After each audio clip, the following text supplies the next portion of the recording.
I'm Dan Edmunds, and this is a 2020 C8 Corvette. Yes, this is the new mid-engine model, but the engine placement isn't the only thing that's interesting about this car. No, it's also the suspension. It's completely different from Corvettes that came before it. So I'm going to pull the wheels off and we're going to have a look and see exactly what they've done. But before I get started, remember to like, subscribe, share with your friends, all the things.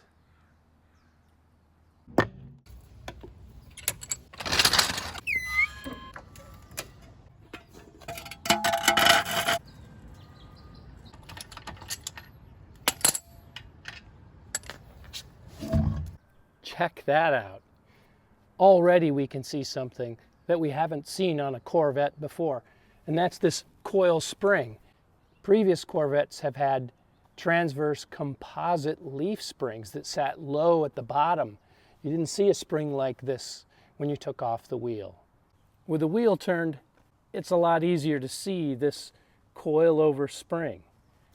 And there's something unusual about it, and that is right here, this little bellows. That is the optional front lift system that raises the nose of the car some 40 millimeters in order to clear things like, well, my own driveway.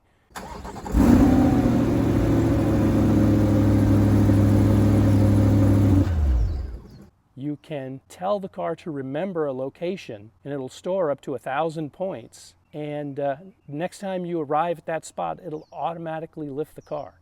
Well, obviously this is a double wishbone front suspension. I guess it's not obvious yet because this plastic aerodynamic cover over the lower wishbone is making it hard to see what it looks like. So I'm going to take this clip off, and it looks like there's 3 or 4 bolts, and I'll get that out of there.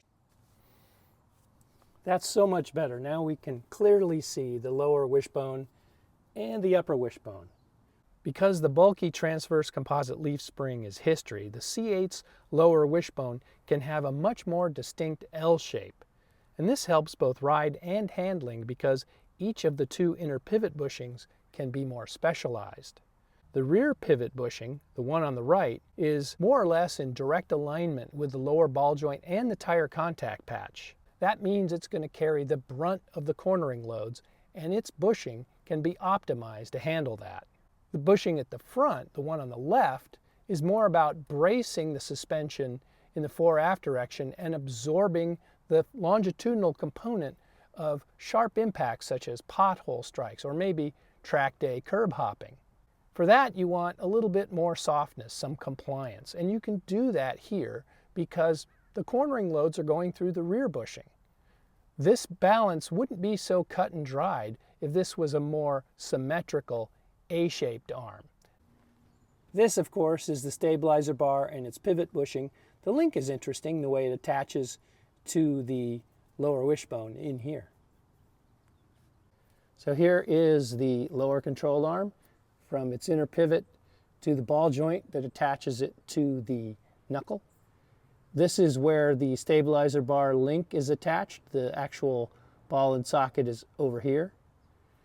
This is the bolt that connects the coil over shock assembly here. And so if you look at the motion ratios, this is about 0.8, 80% of the way out, and this is probably, looking at where the ball joint is, about 0.55, maybe 0.50, somewhere in there. This is one of the magnetorheological dampers, and this is a hydraulic lower spring seat. This is the lift system. You can see that the bellows is collapsed right now because it's in its lowest position. This is the hydraulic hose and banjo fitting that brings pressure into here to extend the bellows, and this is the electronic control system. This is the upper wishbone, and as you can see, the pivot axis angles down towards the back, and that's a sign that there's quite a bit of anti-dive geometry built into the suspension. Also worth noting is the tie bar or dog bone style mount that attaches them to the chassis. Up underneath here, you can see the shaft of the shock absorber, and if I stick my thumb up in here, I can feel the bump stop. So the bump stops up there registers on the top of the shock absorber. That's pretty standard. This Corvette is equipped with the MagneRide or magnetorheological damper option. And of course, that's a continuously adjustable damper that needs suspension position and hub acceleration inputs into its computer control system. This is the upper chassis reinforcement that the coilovers mount to. This is one of the coilover mounting bolts here. In the middle, there's this wire that goes down the shaft of the damper to make adjustments. This is a Brembo 4-piston caliper, and it has an open window design that allows you to extract the pads straight out. But in order to do that, you have to first remove this bridge bolt, which gives it extra stiffness across the middle of the opening. And then instead of pins, we have these 4 screws here, which you have to remove before you can pull the pads out. The Z51 rotors, even though they're a little larger, aren't really that exotic. They're one-piece cast iron rotors that are ventilated, and they're not even drilled.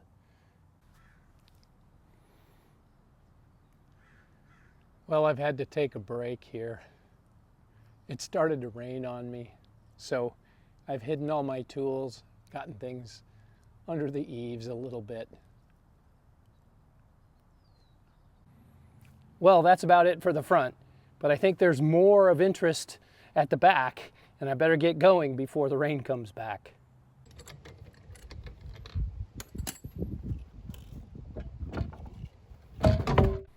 Well, here's the rear suspension, and we're already seeing something, well, similar to the front, but also different.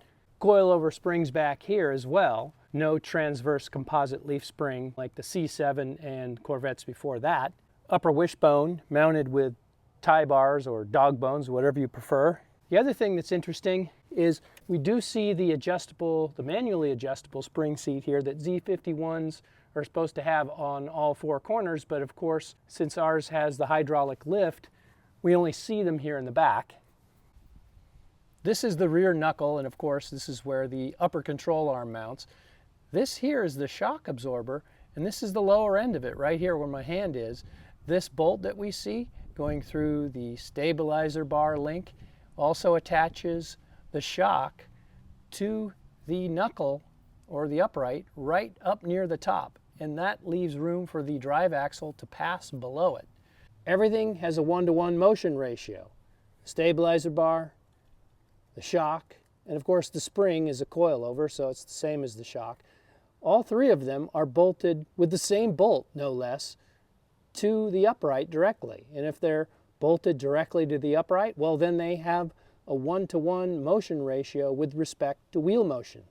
We've seen this mounting before on the Acura NSX, and both of these cars are similar in that they're mid-engine sports cars, and that means the haunches of the rear bodywork are pretty high, so you can have a long shock absorber and mount it way up there and still have it fit within the design envelope of the body. Here is one of the top mounts for the shock. There's the other one.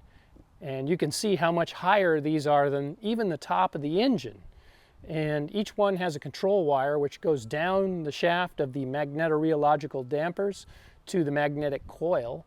And the coil field adjustments will change the viscosity of the special fluid in these dampers, and that's how they make damping force changes.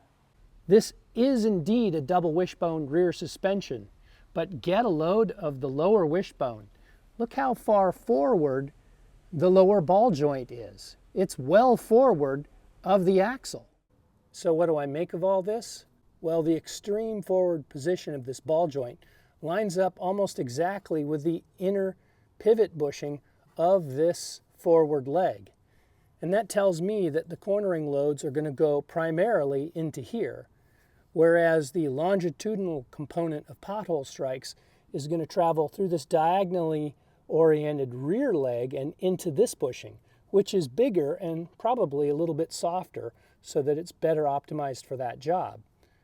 But what that means is that this toe link and this forward arm of the lower wishbone are going to share an equal burden as far as the cornering loads, because the center of the contact patch is pretty much dead center between the two of these. So here's our toe link, and it's pretty massive, and it's got this direct mount where it's bolted straight into the subframe this way. So that tells me, yes, indeed, it is built to take a lot of lateral load. The adjuster is out here, but interestingly, there are eccentrics at both ends of the lower wishbone, but I gotta think that doing an alignment is going to be a little bit tricky because this isn't just going to affect static toe. It probably will, have some effect on camber as well. So it's going to be a little bit of a dance to get everything adjusted properly together. Probably going to take some experience. Here's the rear stabilizer bar bushing, and the bar itself loops up and around and meets the lower end of the link. The link, as we saw before, goes up and attaches to the shock mount above the drive axle. This two brake setup is starting to be really common on high performance vehicles. You got a 4-piston fixed caliper here, which does the primary braking, but not really great at being a parking brake. So there's a second caliper here that's electronically driven to hold the car in position when you set the parking brake. All right, let's see what these front wheels and tires weigh. These are Michelin Pilot Sport 4S 245/35 ZR19. The rims are 8.5 inches wide, and they weigh 53.5 pounds. But let's look at the rears. They're somewhat bigger. And by somewhat bigger, I mean a lot bigger. These are 305/30 ZR20 on 20 by 11 inch rims. No joke. And they weigh 69 pounds. That's a lot of tire and a lot of wheel, and not as much weight as I would have guessed. Well, that about wraps up the suspension deep dive of the Chevrolet Corvette, the C8, the mid-engine one we've all wanted to see, and it didn't disappoint. This Z51 equipped car with MagneRide dampers and a front lift system really showed us some interesting stuff. If you like this as much as I did, remember to like, subscribe, share with your friends, all the things. And until next time, this is Dan Edmunds saying thanks for watching.